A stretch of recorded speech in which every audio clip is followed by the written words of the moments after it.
Hey guys, আসসালামু আলাইকুম। আশা করছি আপনারা সকলেই ভালো আছেন। নতুন আরেকটি কমপ্লিটলি নিউ টিউটোরিয়ালে আপনাদেরকে স্বাগতম। আজকের টিউটোরিয়ালের মাধ্যমে আমি আপনাদেরকে দেখাবো কিভাবে আপনারা খুব সহজে একটা ডিজাইনার হাতাও বলতে পারেন বা অনেকে বলে মাইক হাতা বলে, যেটার হচ্ছে উপরের দিকে খুব সুন্দর একটা ফিটিংস থাকে উপরের দিকে, আর হচ্ছে নিচের দিকে একটু ছড়ানো থাকে। সো সেটার কিভাবে ফিটিংসটা আপনি খুব সুন্দরভাবে দিবেন এবং কিভাবে মেজারমেন্টটা নেবেন সেটাই হচ্ছে আপনাদেরকে আজকের ভিডিওতে একদম স্টিচিং অবধি আমি পুরোটাই দেখাবো। সো ভিডিওটাকে না টেনে স্টেপ বাই স্টেপ দেখতে থাকবেন। অ্যাট ফার্স্টে হচ্ছে আমি কাপড়টাকে যেভাবেই ছিল কাপড়টা, সো সেটাকে হচ্ছে ডাবল ভাঁজ করে আবার ডাবল করে রেখেছি, যেহেতু দুটো হাতাই কিন্তু আমি একসাথে কাটিং করব। সো অ্যাট ফার্স্টে দেখবেন যে আপনারা হচ্ছে অনেক সময় অনেক প্রবলেমেটিক কাপড় আপনার কাছে আসতেই পারে। সো সেক্ষেত্রে তখন আপনি কী করবেন, আমি কাপড়টা যেভাবে ভাঁজ হয়েছে সোজাসুজি কমপ্লিটলি করার সেভাবে করে রেখেছি। এরপরে আমাকে জাস্ট হচ্ছে কাপড়টাকে হাতার মুখ থেকে সোজা করে নিতে হবে। ওকে, এদিক থেকে আমি হচ্ছে কমপ্লিটলি হাতাটাকে একদম সোজা করে নিলাম। এবার আপনাদের সুবিধার্থে দেখার সুবিধার জন্য আমি হচ্ছে আগে এটাকে কাটিং করে নিচ্ছি। অনেক সময় এই ধরনের মানে হচ্ছে কি বলা যায়, ডিজাইন অনেক সময় বাঁকা আসতে পারে বা অন্যরকম আসতে পারে, যেমনটা আপনি চাচ্ছেন ঠিক তেমন নাও আসতে পারে। সো ওই ক্ষেত্রে আপনি কাপড়টাকে সোজা করে নেবেন যদি সোজা করার কোনো অপশন নাই থাকে। সো আমি এটাকে কমপ্লিটলি কাটিং করে সোজা করে নিয়েছি। আমি হচ্ছে এদিকে পাইপিং দিব, তার মানে আমার বেশি কাপড় লাগবে না, আমি 1/2 ইঞ্চি মতোই রাখতেছি এদিকে। এবার হচ্ছে আমার হাতাটা ঠিক কতটুকু লম্বা সেই মেজারমেন্টটা নেব আমি। আমার স্লিভসটা লম্বা হচ্ছে আপনার 15.5, যেটা হচ্ছে এই 15.5টা হচ্ছে এখানেই আসতেছে, এই 15.5তে আমি হচ্ছে একটা মেজারমেন্ট নিলাম। আর উপরের দিকে আমার সেলাইয়ের জন্য 1/2 ইঞ্চি লাগবে, এই 1/2 ইঞ্চি নিয়ে নিলাম। এবার আমাকে দাগ দিতে হবে হচ্ছে এদিক থেকে আমি প্রায় হচ্ছে 4 ইঞ্চিতে একটা দাগ দিব উপর থেকে, একদম যে 1/2 ইঞ্চি এক্সট্রা নিয়েছি সেটা সহ এই 4 ইঞ্চি বরাবর সোজা আমি স্কেলটা রাখলাম। সোজা স্কেলটা রেখে একটা দাগ দিয়ে দিলাম, কারণ হচ্ছে এই দিকের যে দাগটা হবে এটাই হচ্ছে আমার আর্ম হোলের দাগটা হবে, আর এই দিকে তো আমি মেজারমেন্টটা দেখাচ্ছি। এরপরে আমি হচ্ছে এই উপরের 1/2 ইঞ্চি বাদ দিয়ে নিচের দাগটা থেকে এদিকে পর্যন্ত 11 ইঞ্চি পর্যন্ত একটা দাগ দিলাম। এরপরে এদিকে 7 ইঞ্চিতে আরেকটা দাগ দিলাম। এই দাগগুলোতেই হচ্ছে আমি আমার নেক্সট মেজারমেন্টগুলা নিব।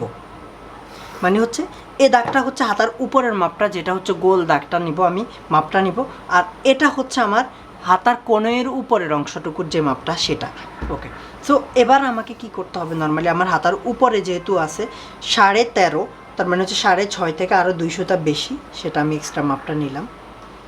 আর এরপরের নিচের মেজারমেন্টটা আমার হচ্ছে 11.5, বা হচ্ছে আমি এদিকে প্রায় 12-র মতোই রাখতেছি, 12 বা 12.5-র মতো রাখি, 6 থেকে আরও 200টা বেশি এক্সট্রা দিলাম। আর আপনি হাতাটাকে কতটুকু লুজ রাখতে চাচ্ছেন সেটা আপনার উপর ডিপেন্ড করবে। সো আমি এখানে বেশি না, আমি হচ্ছে 8 ইঞ্চি রাখতেছি, লুজটা 8 ইঞ্চি। ওকে, এবার আমাকে এদিক থেকে মেজারমেন্টটা নিতে হবে হচ্ছে কমপ্লিটলি কতটুকু আমি হচ্ছে আমার আর্ম হোলটা রাখতেছি। তো আমি এখানে 8 থেকে 200টা রাখতেছি বেশি, যেটা আপনার মেজারমেন্টটা আসবে জামা থেকে আপনি যে মাপ নেবেন সেটা। সো আমার এখানে অনেকগুলো মাপ আসলো। এটা হচ্ছে আমার জামা হাতাটা সেলাইয়ের জন্য 1/2 ইঞ্চি এক্সট্রা, আর এটা হচ্ছে আর্ম হোলের মাপটা, এটা হচ্ছে হাতার উপরের মাপটা, এটা কোণের উপরের মাপটা, আর এটা হচ্ছে নর্মালি আপনি যতটুকু লুজ দিতে চান সেই মাপটা। এবার আমাকে কি করতে হবে, নর্মালি আমি হচ্ছে সবগুলা দাগকে এবার জয়েন করে নিব একে একে। জয়েন করাটাও আপনাকে একটু দেখতে হবে, দেখে নিন। এই দাগটার সাথে প্রথমে হচ্ছে এই দাগটাকে জয়েন করবেন, এরপরে নিচের দাগটার সাথে এই দাগটাকে, দেখুন কমপ্লিটলি একটা শেপ আসতেছে কিন্তু। এরপরে স্কেলটাকে ঘুরিয়ে নিয়ে আপনি একদম নিচের দাগটা থেকে এই দাগটাতে একটা জয়েন্ট করে নেবেন। ওকে, এবার দেখুন এই পুরোটাই হচ্ছে আপনার হাতাটা হচ্ছে এভাবে আসবে। আর এর উপরের মাপটা যদি আপনি কমপ্লিটলি দিতে না পারেন, তখন আপনার কাছে যে শেপিং স্কেলটা থাকবে আপনি ওই শেপিং স্কেলটা দিয়েও এই দাগটা দিতে পারবেন। যেমন এই শেপিং স্কেলটা দিয়ে আপনি এই দাগটা ইজিলি দিতে পারবেন, বা আপনার কাছে যদি এই স্কেলটা না থাকে এই স্কেলটা দিয়েও হচ্ছে আপনি এভাবে দাগটা দিতে পারবেন। তারপর হচ্ছে এই দিক থেকে এটা রাউন্ড শেপটা করে দিবেন। ওকে, এবার উপরের 1/2 ইঞ্চি যে দাগটা আছে আমি হচ্ছে এখান থেকে কাটিংটা শুরু করব।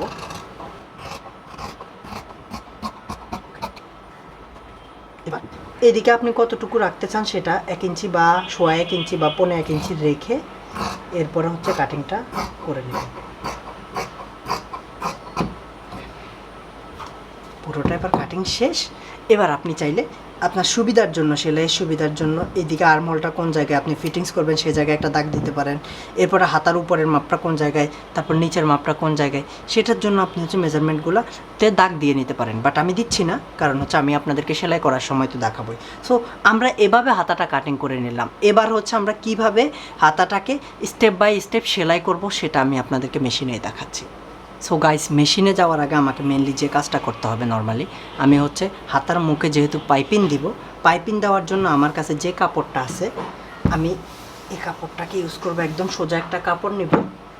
পাইপিংটা আপনি ঠিক কতটুকু মোটা দিতে চাচ্ছেন সেটার উপর ডিপেন্ড করে কাপড়টাকে কাটিং করে নিতে হবে। আমি বেশি মোটা দিব না, তো ওই জন্য আমি প্রায় সোয়া ইঞ্চি হিসাব করে হচ্ছে দুটো হাতার জন্যই পাইপিংটাকে কাটিং করে নিচ্ছি।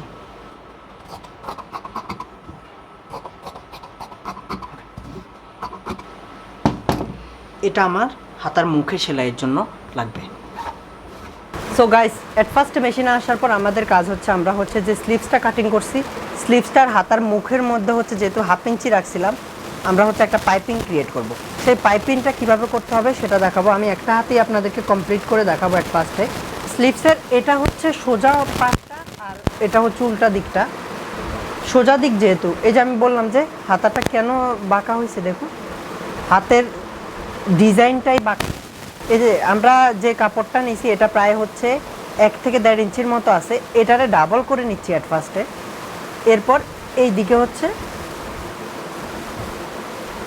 যতটুকু চওড়া পাইপিং দিতে চাই আমি ঠিক ততটুকু নিয়েই সেলাই করে যাব। আমার মতে 2-3 সুতার বেশি না, 1/2 ইঞ্চির অর্ধেক আর কি। আস্তে আস্তে হাতাটাও ধরে পুরোটাকে সেলাই করে যাব।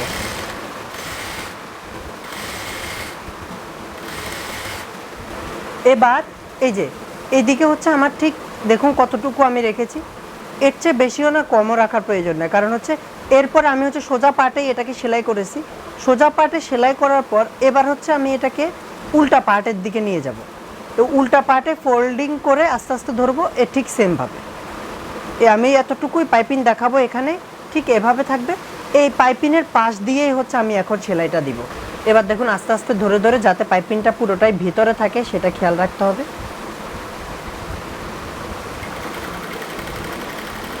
এবার এটার পাশ দিয়ে আস্তে আস্তে এভাবে পাইপিংটাকে ধরে ধরে সেলাই করতে হবে।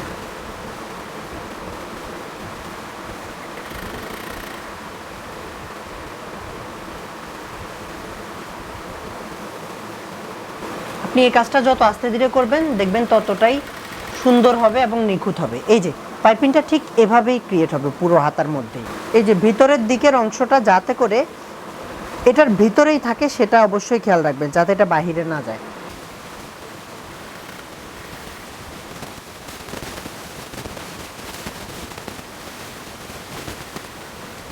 ওকে, এই যে দেখুন পুরো হাতার মধ্যেই কিন্তু এভাবে সুন্দর মতো পাইপিংটা আমরা পুরো হাতার মধ্যেই দিয়ে দিচ্ছি। এরপর পাইপিংটা দেওয়ার পর আমাদের কাজ মনে করুন যে 80%ই শেষ। এবার মেজারমেন্ট অনুযায়ী আমরা জাস্ট হচ্ছে সেলাই করে নিব। এটাকে যেভাবে মেজারমেন্টটা নিয়েছিলেন ঠিক সেইভাবেই হচ্ছে এটাকে আমরা হচ্ছে এখন আমরা স্লিভসের মুখটা রাখছিলাম হচ্ছে কত 7.5 ইঞ্চি, স্লিভসের উপরের দিকের দাগটা রাখছিলাম হচ্ছে 6.5 থেকে 2 সুতা বেশি, আর নিচের দিকে রাখছিলাম হচ্ছে 6 ইঞ্চি। এবার পুরোটাকে আমরা হচ্ছে প্রথম থেকে সেলাই করে আসবো। একদম এই দাগ থেকে আমি হচ্ছে এখন এই দাগটা ম্যাচিং করে দিব, মিলাই দিব একেবারে স্টেপ বাই স্টেপ। একটা দাগের পরে আরেকটা দাগ মিলাই নিতে হবে। একবার সেলাই করার পরে এবার আমরা হচ্ছে ডাবল সেলাইটা দিয়ে দিব।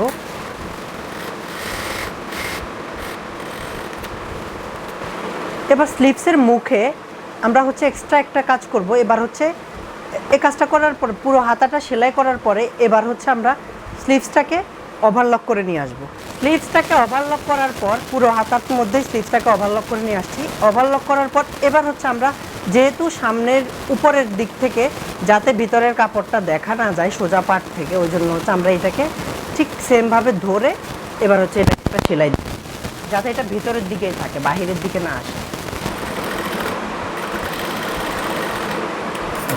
এবার যখন আপনি স্লিভসটাকে একদম সোজা করবেন, এই যে সোজা করলে এবার আর ভিতরের কাপড়টা বাহিরে দেখা যাবে না।